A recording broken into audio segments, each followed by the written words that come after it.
오늘 말씀의 주제는 어린아이와 같음입니다. 어린아이와 같음.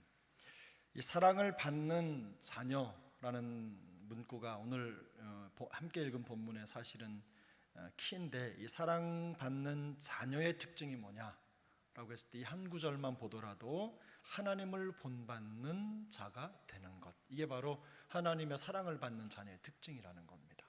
그래서 이 어린아이와 같음의 핵심은 뭐냐면, 마치 자녀가 부모를 닮아가듯이 그렇게 하나님을 본받는 자, 바로 그가 사랑을 받는 자녀다. 어린아이와 같음의 본 의미입니다. 이것을 마음속에 염두에 두시고 오늘 내용을 한번 살펴보겠습니다. 일단은 이 어린아이와 같음에 대한 기본적인 내용은 1번, 큰 1번의 1번 답입니다. 단순한 신뢰와 믿음입니다.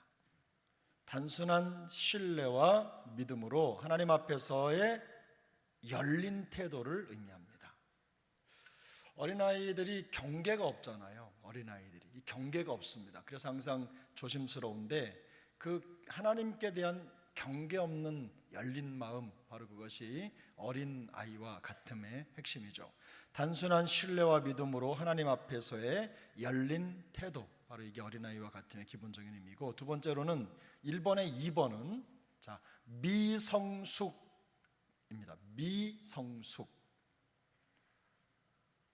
권성숙이 아니라 미성숙, 미성숙을 뜻하는 어린아이와 같음과 구별된다. 이 미성숙이라는 말도 애처럼, 아이처럼 이렇게 표현도 하는데요, 그것과는 영어 표현이 다릅니다. 영어 표현이 완전히 다른 표현이어서 이 어린아이와 같음과 이 미성숙이라는 말은 다른 말이다, 이렇게 생각하시면 되겠습니다. 자, 1번에 3번입니다. 성경은 성도에게 하나님 앞에서 어린아이와 같은 마음가짐을 가져야 함을 말씀합니다. 그러니까 나중에 나오겠지만 이 어린아이와 같음은요, 사실상 성경 속에서 해석을 해보면 부르심입니다. 우리 성도들이 하나님 앞에서 어떤 모습으로 살아가야 되느냐, 어떤 자리로 부르셨느냐라고 할 때 이 어린아이와 같은 모습으로 부르신 거예요. 우리의 나이와 상관없이 우리가 100만 살을 먹어도 하나님 앞에서는 응애하는 아기밖에 안 되잖아요. 1000만 살을 먹어도 하나님 앞에서는 아기밖에 안 되는 겁니다. 그래서 모두가 다 동일하게 하나님 앞에서 어린아이로 부르심을 받은 거예요. 결국은 이 어린아이와 같음도 소명입니다. 하나님의 부르심인 거죠. 그래서 성경은 항상 그렇게 얘기하죠. 성도에게 하나님 앞에서 어린아이와 같은 마음가짐을 가지고 사는 것, 바로 이것이 하나님이 우리에게 바라시는 삶의 태도다, 신앙의 모습이다라는 겁니다. 자, 그러면 이 어린아이와 같음에 대한 성경적 이해 2번으로 넘어가겠습니다. 2번의 1번. 자, 하나님은 그의 백성들을 누구처럼 대할까요? 어린 자녀들처럼 대하십니다. 어린 자녀들처럼. 그래서 우리가 기도할 때 하나님을 뭐라고 부르죠? 아버지라고 부르죠. 그래서 시편 103편 13절, 아버지가 자식을 긍휼히 여김같이 여호와께서는 자기를 경외하는 자를 긍휼히 여기시나니. 그러니까 아버지가 자녀를 긍휼히 여김같이. 저도 아버지 된 지 오래된 건 아니지만 20년 남짓한 시간이 지났지만 참 자식 앞에 부모가 무력하더라고요. 혼내고 그렇게 해도 결국은 그 자식 때문에 마음이 아파요. 그렇죠? 자녀들을 혼내고 꾸중하고 막 해도 결국은 어때요? 그 자식 때문에 마음이 아파요. 사랑해서 마음이 아프고 그 녀석 때문에 마음이 저릴 때가 한두 번이 아닙니다. 그저 큰 문제 없이 자라도 가끔은 좀 원하는 대로 머리가 커지면 커질수록 자꾸만 자기가 어른인 것처럼 생각을 하니까 그저 부모의 말을 듣기보다는 자기가 생각한 대로 살고 싶잖아요. 하고 싶은 거 하고 싶잖아요. 그런데 부모는 알잖아요. 먼저 살아봐서 이렇게 해야 된다는 거 알는데 계속 얘기를 하고 달래고 얘기를 해도 그저 자기 생각이 점점 더 세지니까 그런 모습을 보면서도 제 마음속에 측은함이 좀 있고 아프더라고요. 아마 하나님도 그러실 겁니다. 근데 하나님이 우리를 대하실 때 이렇게 대하신대요. 자식을 긍휼히 여긴 같이 우리를 긍휼히 여기신다. 이 긍휼이라고 하는 큰 그릇에 마치 자그만 어떤 것을 담아내는 것처럼 하나님의 긍휼은 그렇게 넓고 크다는 뜻입니다. 그래서 사랑하는 자녀들을 그렇게 담아내신다는 거죠. 자, 1번에 2번인데요. 두 번째는 하나님은 1번에 2번 부모가 자녀를 품듯 백성을 품으신다는 겁니다. 민수기 11장 12절 말씀이죠. 함께 읽겠습니다. 이 모든 백성을 내가 배었나이까 내가 그들을 낳았나이까 어찌 주께서 내게 양육하는 아버지가 젖 먹는 아이를 품듯 그들을 품에 품고 주께서 그들의 열조에게 맹세하신 땅으로 가라 하시나이까. 이게 누구의 고백입니까? 모세의 고백이에요. 모세. 하나님이 이 백성들을 이끌고 가나안 땅으로 가라고 하나님이 그 모세에게 명령을 주셨잖아요. 그런데 모세가 너무너무 힘든 거예요. 너무너무 힘들고 그냥 출발하자마자 불평 불만에 어떻게 보면 단 한 번도 모세를 믿지 않은 거예요. 백성들이. 하나님이 그를 통해서 홍해를 갈라 인도하시고 마른 땅에 돌을 쳐 반석을 쳐 물을 내시고 놀라운 기적의 역사들을 많이 보여주셨는데도 불구하고 백성들은 출발하는 시점부터 단 한 번도 모세를 지도자로 생각해 본 적이 없는 거예요. 겉으로 그냥 끌려서 가는 거예요. 그런 모습으로 있는 거예요. 그러니까 모세가 이런 말을 하는 거죠. 하나님, 제가 그 사람들 낳았습니까? 제 몸에 배어서 그 사람들 제가 낳았습니까? 왜 저한테 책임지라 하십니까? 이렇게 고백을 하는 거죠. 근데 사실은 이걸 뒤집어서 생각해 보면 이런 거예요. 모세가 지금 무슨 얘기를 하고 있냐면 하나님이 우리를 그렇게 배 알아서 낳은 자녀들처럼 그렇게 품고 지키고 보호해 주신다는 거예요. 나중에 그래요. 하나님이 업고 가시는 거예요. 이 백성들을 등에 업고 가시는 거예요. 떼쓰는 아이들 업고 가는 것처럼 그렇게 하나님이 이 백성을 이끌어 가신다. 그래서 하나님은 부모가 자녀를 품듯이 백성들을 품으신다. 3번입니다. 2번에 3번. 하나님은 어머니가 자녀를 위로하듯이 위로하신다.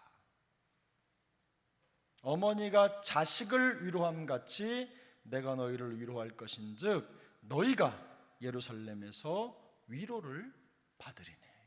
지금 고통 중에 아픔 중에 포로로 힘들고 어려운 상황이지만 위로하는 겁니다. 선지자가 말씀을 통해서 백성들을 위로해요. 어머니가 자식을 위로함 같이 품어주신 같이 그렇게 하겠다는 겁니다. 2번에 4번입니다.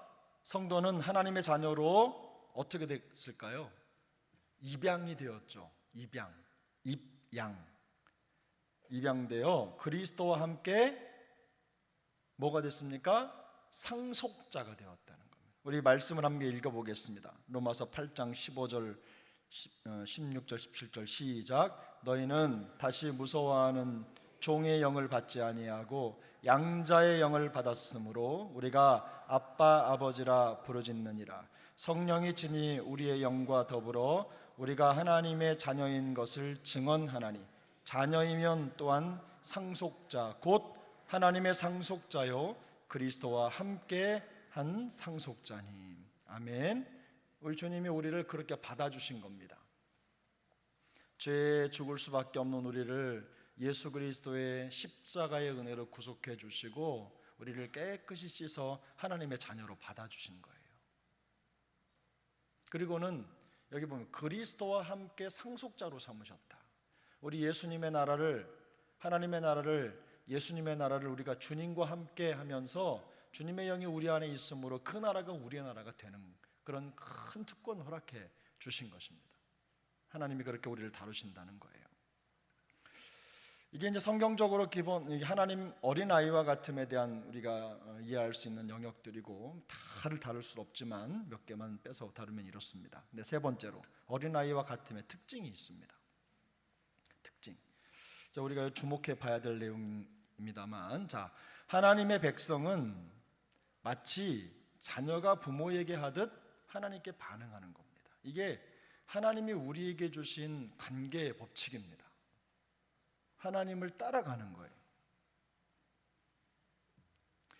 어린 시절에 제가 어린 시절이 아니고 우리 아이들이 어린 시절에 과천에 있는 서울대공원에 간 적이 있습니다. 물론 그 전에도 저기 미국 워싱턴 쪽에 있는 큰 국립동물원에 간 적이 있는데, 그 후에 조금 자라서 아이들을 데리고, 아이들이 한 4살쯤 5살쯤 됐을까요? 4살?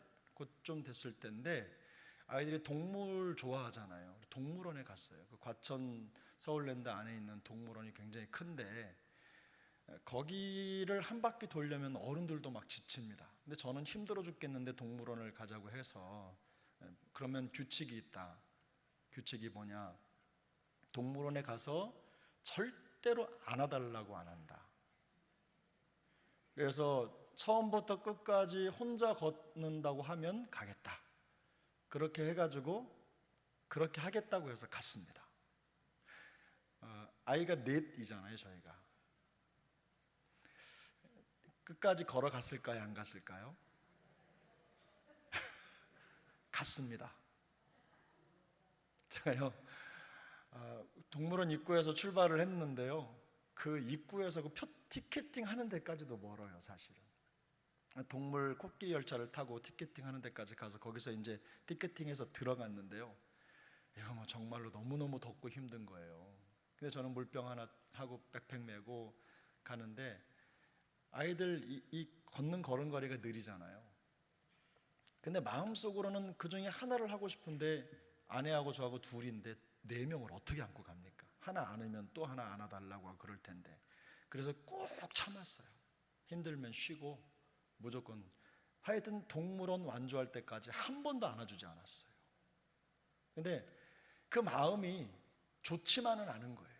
아이들이 땀 뻘뻘 흘리면서 그 동물원을 도는데, 제 마음이, 뒤에서 지켜보는 제 마음이 그렇게 편치만은 않은 거예요. 그게 부모의 마음이겠죠. 하나님이 우리를 대할 때 그런 거예요. 우리가 고생하고, 그래서 너 혼자 일어서야 돼, 잘해야 돼 라고 말씀을 하시고 우리를 이끌어 가시지만, 그러나 따라오는 우리가 헉헉거리고 지칠 때 하나님의 마음이 편하시겠는가? 그렇지만은 않을 거예요. 그것이 바로 자녀를 품는 부모의 마음인 거죠. 근데 이 자녀들의 안전이 누구에게 달려 있느냐? 바로 자녀를 지켜보고 보호하는 부모의 심정에 달려 있는 겁니다. 근데 여기 보면 하나님의 백성은 마치 자녀가 부모에게 하듯이 하나님을 그렇게 대하는 것. 반대로 하나님도 당신의 백성들을 그렇게 대하신다. 그래서 첫 번째 조건이 뭐냐면 신뢰입니다. 신뢰. 그래서 3번에 1번의 답이 뭐냐면 신뢰예요. 그거 아세요? 아이들이 막 가다가, 한참 가다가 순간순간 한 번씩 뒤를 돌아보면서 뭘 확인해요? 엄마 아빠가 자기들을 따라오고 있는지를 확인합니다. 아이들은 그래요. 그런 마음을 가지고 있어요. 제가 애들 데리고요, 청계산에 한번 갔습니다. 여기 서울 양재동에 있는 청계산에. 등산 가자고 애들만 룰루랄라 해가지고 배낭 메고 출발했는데, 끝까지 올라갈 때까지 안아줬을까요? 안 안아줬을까요? 이제는 안 안아줘서 이렇게 하시네요. 끝까지 애들 넷 데리고 올라가는데요, 제가 중간에 가다 의자에 쉬면 쉴지언정 끝에 옥녀봉까지 올라갈 때 한 번도 안아주지 않았습니다. 손은 잡아줬어요.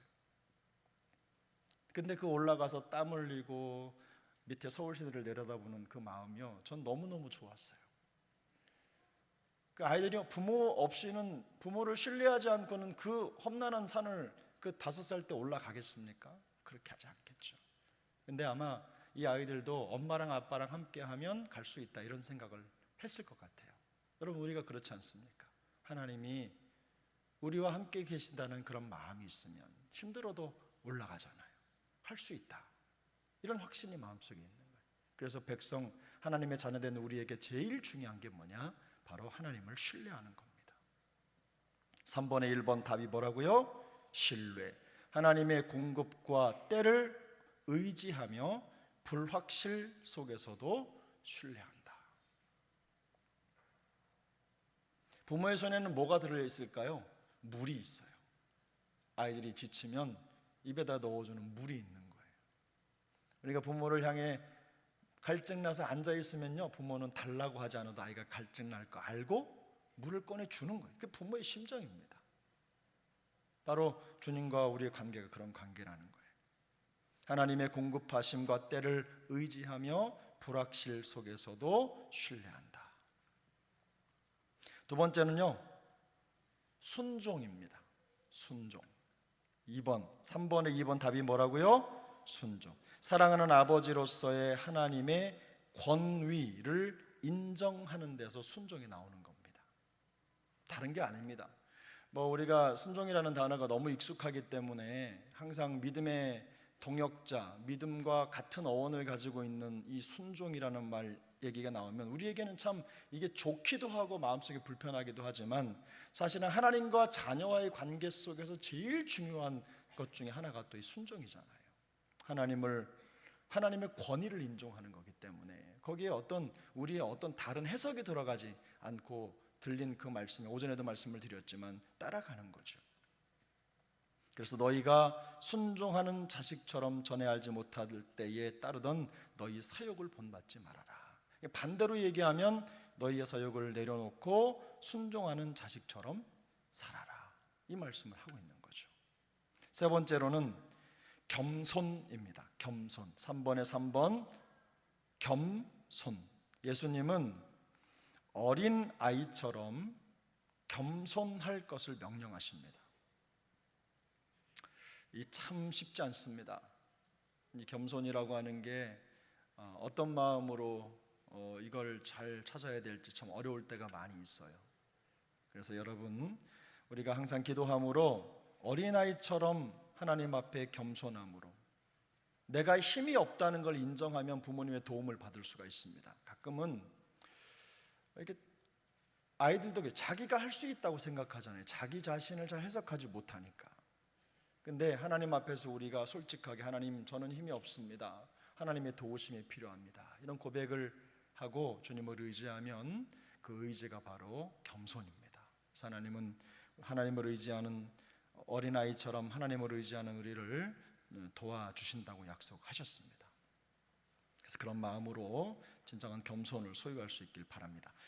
네 번째입니다. 다음 장에 3번에 4번 답이 뭘까요? 순수함입니다. 순수함. 순수함이란 게 뭐죠?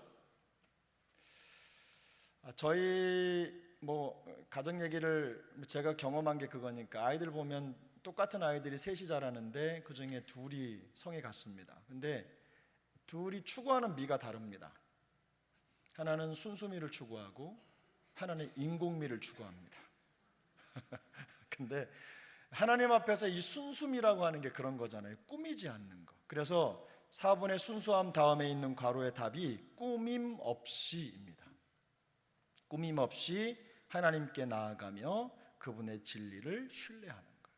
꾸밈 없이. 사실만, 진리만 가지고 있으면 복잡할 게 없잖아요. 진리는 복잡한 게 아니니까. 진리는 해석해서 우리가 이해하고 배워야 될 것이긴 하지만 그러나 복잡하지 않아요. 그래서 순수함이라고 하는 것은 꾸밈 없이 하나님께 나아가며 그분의 진리를 온 마음으로 신뢰하는 걸 순수함이라고 하는 겁니다. 순수하다는 것이 그냥 말만 예쁘게 하고 항상 얼굴 표정이 이런 걸 얘기하는 건 아니에요. 순수함이라고 하는 것은 예를 들면 말씀에서 벗어난 동성애라든지 이런 것들이 나오면 정말 마음속에 불이 일어나고 그 진리를 벗어난 것 때문에 막 끓어오르고 화가 나고 여러분 사도 바울이 전도 여행을 하다가 아덴에 갔습니다. 아테네. 근데 산 위에 올라가서 아테네를 내려다보면서 사도 바울이 어떤 마음이 들었냐면요, 그곳을 보면서 마음에 부글부글 막 불이 났어요. 왜 그랬을까요? 하나님을 섬겨야 할 백성들이 우상으로 덮여 있는 모습, 그 도시를 바라보면서 그 마음속에 격분한 거예요. 너무 화가 난 거예요. 이게 순수함입니다. 이게 순수함. 그래서 우리 그리스도인들은 하나님의 진리 앞에 서서 이 진리를 따라가면서 사실 우리 순수함을 놓치지 않는 게 제일 중요하다고 저는 생각합니다. 다섯 번째는 뭐냐면요, 많은 것들이 있지만 다섯 개를 정리했는데 하는 다섯 가지 중에 마지막 다섯 개는 뭐냐면 이 어린아이 같은 속성이 본받음이에요. 본받음. 5번의 답이 뭐라고요? 본받음. 돈받음이 아니라 본받음. 그래서 그리스도를 본받는 일상을 통해 의와 사랑을 드러낸다. 그리스도를 본받는 삶을 통해 의와 사랑을 드러낸다. 요한일서 3장 10절 함께 읽습니다. 그러므로 하나님의 자녀들과 마귀의 자녀들이 드러나나니 무릇 의를 행하지 아니하는 자나 또는 그 형제를 사랑하지 아니하는 자는 하나님께 속하지 아니하니라. 그래서 그리스도께서 우리를 사랑하심 같이 우리도 형제를 사랑하는 것, 여러 모양으로 사랑의 모양이 나타날 수 있겠지만 결국은 이 어린아이와 같음에 대한 특징 5가지가 이렇게 정리가 되는데, 자, 첫 번째 뭐였습니까? 신뢰. 두 번째 순종. 세 번째 겸손. 네 번째 순수함. 다섯 번째 본받음. 맞습니다. 근데 이 어린아이와 같음에 대한 목회적 돌봄이 있는데요, 성경 속에 보면 이런 표현이 등장해요.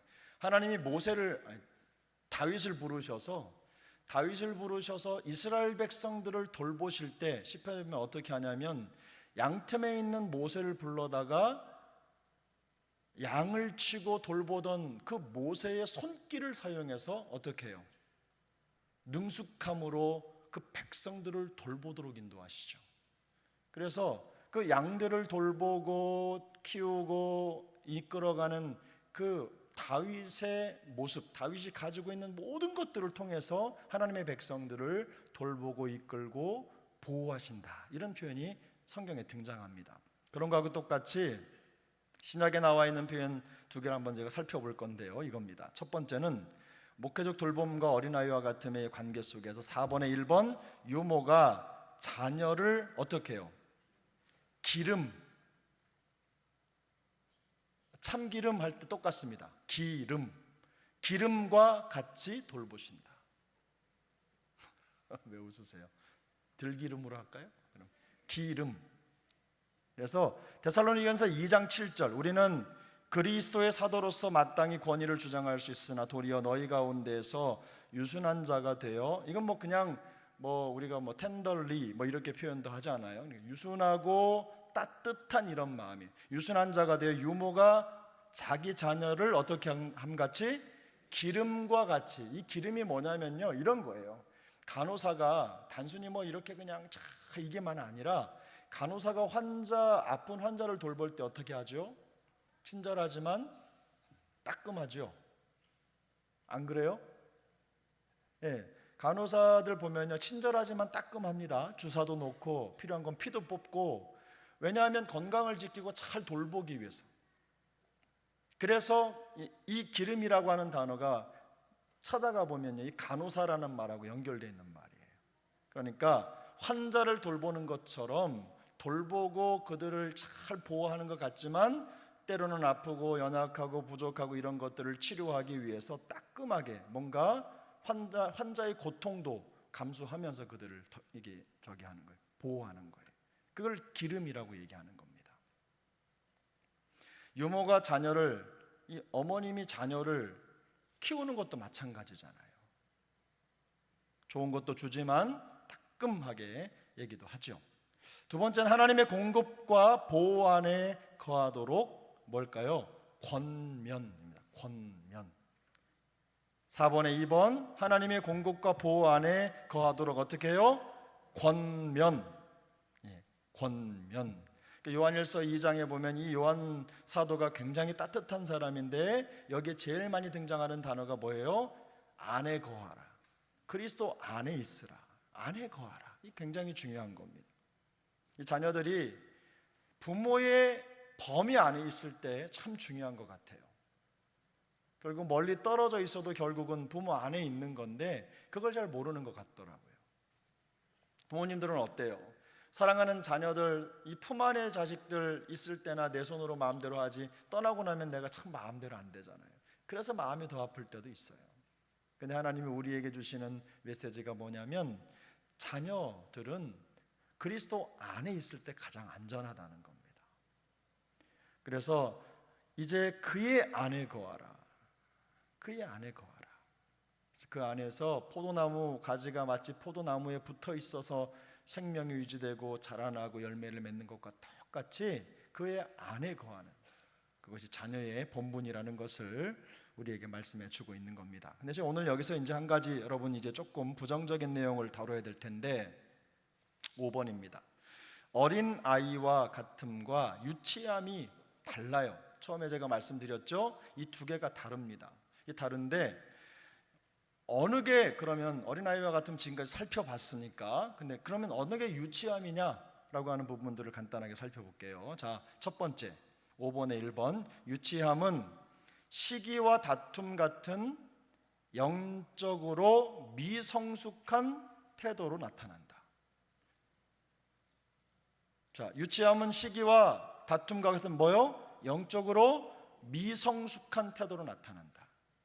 그래서 여러분 고린도전서 3장 말씀을 한번 같이 볼게요. 고린도전서 3장 1절부터 3절까지의 말씀을 우리 한번 같이 거기는 1절과 3절만 있는데 3장 1절, 2절, 3절을 보겠습니다. 형제들아, 내가 신령한 자들을 대함과 같이 너희에게 말할 수 없어서 육신에 속한 자 곧 그리스도 안에서 어린 아이들을 대함과 같이 하노라. 내가 너희를 젖으로 먹이고 밥으로 아니하였노니 이는 너희가 감당하지 못하였으며거니와 지금도 못하리라. 3절, 너희는 아직도 육신에 속한 자로다. 너희 가운데 시기와 분쟁이 있으니 어찌 육신에 속하여 사람을 따라 행함이 아니리요. 고린도 교회의 특징 중에 하나가 뭐냐면 이 육신에 속한 자가 많았다는 겁니다. 이 바울이 지금 이 3장 고린도전서 3장에서 얘기하는 건 뭐예요? 세상에 세 종류의 사람이 있다. 하나는 완전한 자연인, 예수님을 믿지 않고 그야말로 불신자들을 말하는 겁니다. 또 반대는 여기서 말하는 대로 신령한 자, 누구냐면 예수님을 믿고 하나님의 은혜 안에 거하면서 끊임없이 주님을 닮아가는 사람들. 그런데 여기에 또 다른 인류를 소개해요. 어떤 부류냐면 육신에 속한 자. 이게 바울이 사람을 분류할 때 세 종류로 분류하는 원리 중에 하나입니다. 하나는 자연인, 또 하나는 그리스도인, 또 하나는 육신에 속한 그리스도인이에요. 그래서 이 육신에 속한 그리스도인에 대해서 바울이 소개하는 내용을 가만히 들여다보면 이런 겁니다. 분명히 믿는 자입니다. 분명히 믿는 자들이지만 그러나 아직도 옛 본성의 뿌리를 받고 사는 사람들을 말하는 거예요. 그들에게는 바울의 표현을 정리를 해보면 뭐가 나타나지 않냐면 성화가 나타나지 않습니다. 이런 거예요. 무죄 선고를 받았어요. 예수님을 믿고 무죄 선고를 받았어요. 그런데 무죄 선고를 받은 이후에 죄 없는 사람으로 성화의 삶을 살지 않는, 그 길을 가지 않는 사람들, 그런 사람들을 여기서 말하는 대로 어린아이와 같이 대하는 겁니다. 그래서 그 당시에 바울이 이런 얘기를 하는 이유는 고린도 교회가 참 능력이 있고 참 많은 은사를 가진 그런 교회였지만 그 교회 안에 이렇게 육에 속한 그리스도인들이 너무나 많았다는 겁니다. 그 문제를 지적하고 있는 것이죠. 중간지대, 이쪽도 아니고 저쪽도 아닌, 그래서 헷갈리는, 겉으로 볼 때는 불신자 같고 속으로 보면 그리스도인이고, 이게 잘 헷갈리는 거예요. 그래서 불신자라고 말할 수도 없고 신령하고 성숙한 사람이라고 부를 수도 없는 그런 상태입니다. 자, 그러면 이분들을 정리해보면 이런 거죠. 구원 받았습니까? 예. 그러면 성화가 되고 있습니까? 아니요. 이런 사람들이에요. 그래서 비그리스도인처럼 행동하는 진짜 그리스도인이라고 말해요. 이런 분들을 육신에 속한 그리스도인이라고 말하고, 성장이 없죠? 그 마음속에 죄를 품고 키우는 그리스도인들을 말하는 것입니다. 근데 이런 사람들이 생각보다 교회에 많았다는 거예요. 그래서 바울이 그 부분을 지적하고 있는 것입니다. 바로 이런 사람들이 성경이 말하는 예수님을 닮아가는 본받는 데에 마음을 쏟는 어린아이와 같음이 아니라 반대로 어떤 유치한 자들이라는 겁니다. 성숙하지 못한 자들. 자, 두 번째로 5번에 2번입니다. 유치함은 믿음의 뭘까요? 성장 부족과 미성숙한 행동으로 나타난다. 뭐라고요? 성장 부족과 미성숙한 행동. 우리 히브리서 5장 13절 14절을 같이 읽겠습니다. 시작. 이는 젖을 먹는 자마다 어린 아이니 의의 말씀을 경험하지 못한 자요 단단한 음식은 장성한 자의 것이니 그들은 지각을 사용함으로 연단을 받아 선악을 분별하는 자들이니라. 아멘. 시간이 있으면 요 구절을 이렇게 쪼개가지고 다 설명하면 더 선명한데 이런 겁니다. 영적인 유아로 머물러 있는 사람들의 상태를 말하는 건데요, 그들을 지적하는 겁니다. 예를 들면 이런 겁니다. 젖만 먹고 딱딱한 음식은 먹지 못하는 그런 사람들을 말하는 겁니다. 우리 아이들 성장할 때 경험한 건데 그 단계가 있더라고요. 아이들이 이제 이 우유 같은 것 이렇게 분유를 먹일 때는 대개는 이가 나지 않을 때까지만 그걸 먹이고 이가 나기 시작하면서 뭘 먹이죠? 이유식을 해서 먹입니다. 그죠? 이유식을 먹이는데 이유식을 먹어서 아이들이 이가 나오면 그때부터는 이 속에다가 뭘 집어넣어줘야 되냐면 씹을 수 있는 걸 줘야 아이가 이 턱이 자라는 거예요. 이 턱. 그래서 아이들이 그걸 연습을 안 시키면 씹지 않고 그냥 꿀떡꿀떡 삼킵니다. 그러면 이 턱이 발달하지 않아서 요즘에는 그렇답니다. 예전에 우리 어렸을 때 저희들 성장할 때는요 턱이 커요. 맨날 칡뿌리만 씹고 살아가지고 그런데 요즘 아이들은 어때요? 요즘 아이들은 안 씹어도 배부른 게 너무 많은 거예요. 그 씹는 것조차도 잘 안 해요. 그래서 이 턱이 잘 자라지 않아요. 그래서 요즘 아이들 보세요. 여기 우리나라 옛날 사람들은 다 턱이 큰데요, 요즘 신세대는요 턱이 뾰족해요. 그게 변화입니다. 변화. 근데 요즘에는 그것들 치과에서 치료도 하고 잘 보듬지만 단계마다 사실은 적정한 음식이 있는 겁니다. 적정한 음식이. 그래야 치아도 튼튼하게 자리를 잡고 이렇게 삐뚤삐뚤하게 안 나오고 정확하게 나는 거예요. 요즘 아이들 거의 100% 치아 교정 하잖아요. 왜 그러냐면 잘 씹는 훈련을 하지 않아서 그런 것 같아요. 저희들 어렸을 때는 어디 치아 교정 합니까? 그냥 내버려둬도 반듯반듯하게 자리 잘 잡고 잘 되는데 요즘 아이들은 그렇게 갖다 치과에다 돈을 발라야지만 얘가 반듯하게 되는 거예요. 왜 그러냐면 이 음식의 문제입니다. 씹는 것의 문제. 제가 의사는 아니지만 관찰해 보니까 그래요. 그래서 꿀떡꿀떡 삼키는 때가 있는가 하면 그걸 넣어서 씹어서 이렇게 더 견고하게 음식을 먹어야 될 때가 있는데 그런 부분들을 놓치는 거죠. 근데 여기 바울이 히브리서 기자가 그 얘기를 하고 있는 거예요. 이들이 어린아이인데, 영적으로 어린아이인데, 이 말은 뭐냐면 가르침을 받아본 적이 없다 이 말이 아닙니다. 달리 말하면 여기에 이 13절의 끝에 보면 장성한 자라는 표현이 등장하잖아요. 이건 뭐냐면요, 풀어서 이 뜻을 살펴보면 계속해서 실천하는 자라는 뜻이에요. 장성한 자가 어떤 사람이냐? 계속해서 실천하는 사람들, 끊임없이 실천하는. 영어 성경 ESV 같은 성경들은 그렇게 표현을 하고 있어요. 실제로. 그래서 실천을 통해서, 훈련을 통해서 숙련된 지각을 가지고 있는 사람, 이런 사람들이 바로 여기에 장성한 자에 해당한다는 뜻입니다. 그렇게 돼야 옳고 그름을 분별할 수 있는 능력이 그들 안에 생긴다는 거예요.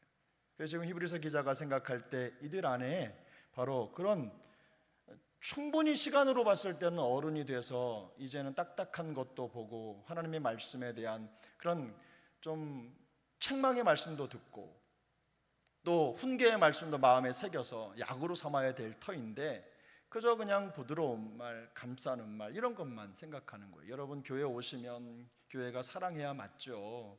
품어야 맞죠. 보듬어야 맞죠. 그런데 교회가 품고 사랑하고 보듬고 이렇게만 해가지고는요 진리를 수호할 수가 없어요.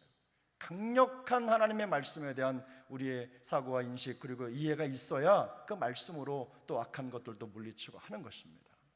우리가 교회 안에 견고히 있으면요, 여러분, 사랑하는 여러분, 젖만 먹는 그런 성도 되지 않기를 바랍니다.